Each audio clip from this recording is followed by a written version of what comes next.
All right, so I'm picking up where I left off on the other video. Um, I've basically painted this character in this flat silhouette and gave it volume using value, because value is what turns form and makes it feel like it's 3D. But if you don't do it very well, it'll not read to the computer. Now, one of the things that Photoshop Beta can do is it can take this 2D drawing, which started out as a flat character, right? We added some volume by giving it shadows and a light source, so that made it 3D. And we did that just painting into the silhouette. Okay. Um, I was rushing through this, and I did this in like a total of 11. What is it? 11 minutes and 30 seconds. So it's kind of rough, but it might be enough for Photoshop to understand it as a dimensional object and kind of fill in the gaps. And I already tried this and it gets messed up, and that's probably because I painted it so quickly. But here we go. It can tell probably that it's Olaf, the character, and knows that it's a snowman. But I don't think I did enough work on the eyes and the what do you call it? The buttons on its thing. So it probably thinks that this will be the back of Olaf. Now, in order to paint on the silhouette and not worry about the edges, I just used the transparency of the layer to keep all of my painting on the silhouette shape of Olaf, right? So in order to do the rotate object thing, you have to turn off the transparency lock, all right? And now I can use the object selection tool to choose, oops, I don't want that. I want only Olaf. All right, so it recognizes Olaf now. Like you can see that the shape is sort of picked. I might try adding a little bit of the hair so that it's all picked. Well, let's just see what it does. I'm going to go to Edit, Rotate Object, and it's going to pull it to its own layer, and it'll let me spin it around. And this is a handy thing for you guys to do with your characters.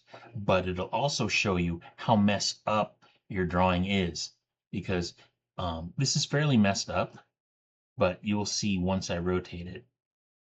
It knows there's a carrot. It knows it's Olaf, and it tries to, well, it knows it's a snowman, and it tries to create the snowman from, because see how the shadows are on this side? It knew that from my initial drawing with shadows over here. So it's basically saying the light is coming from this angle.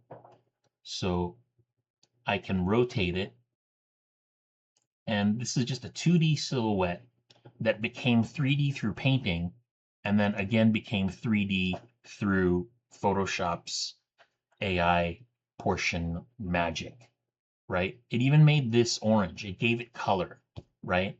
It's doing its best to guess. Even though I painted it all in black and white, it was enough for it to know that this is a snowman. Now, it's important that you're able to understand how to do shadows. See, it did not connect the shadow. The shadow's supposed to be on the surface, not sticking out of his face. So that's something that kind of got a little funky there in how the computer reads it. But let's do a test. I'm going to turn this off, or I'm going to hit enter so that it says okay.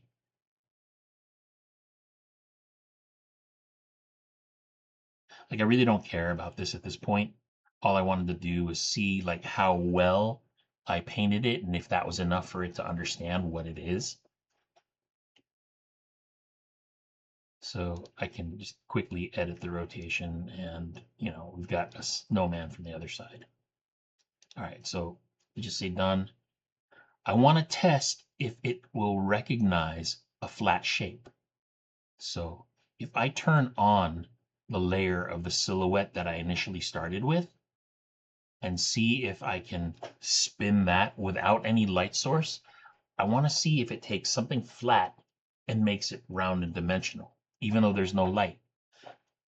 See, by me painting white, I have the shadow and everything available to me. So if I do this and turn off this layer, so let's go back to basic Olaf and, oops, let's be on the correct layer. And I do the object selection.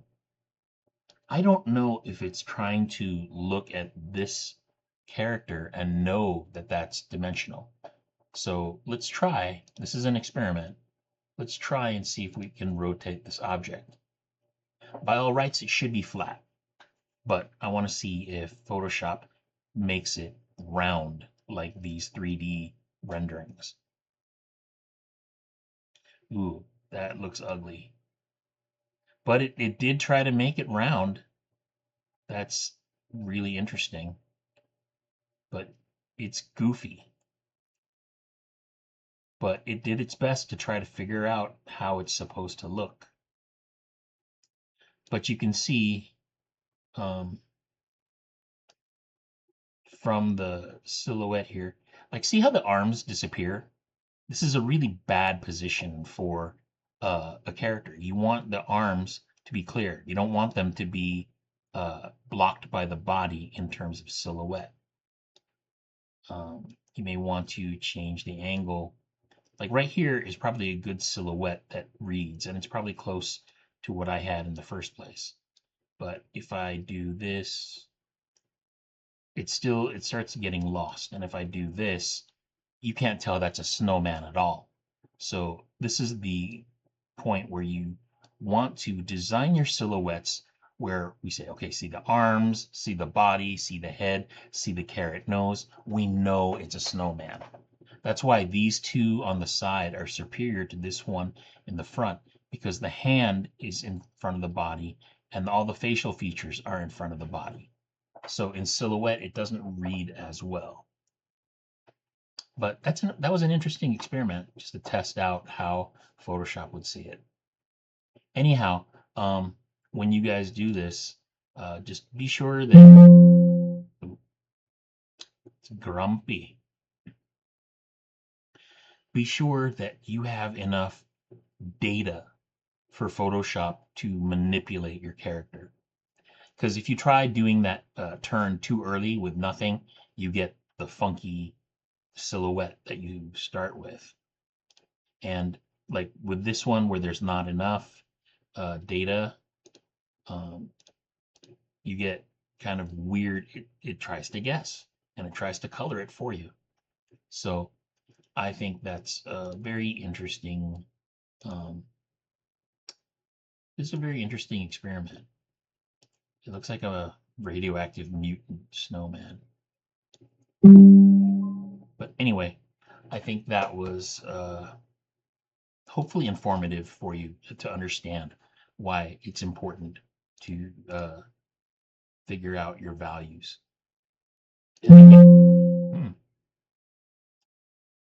And again, mine was only 11 minutes. So being 11 minutes, it wasn't enough to really make it pristine. You guys should spend a lot more time on yours than I did just now. Okay? All right, guys. Good luck with this.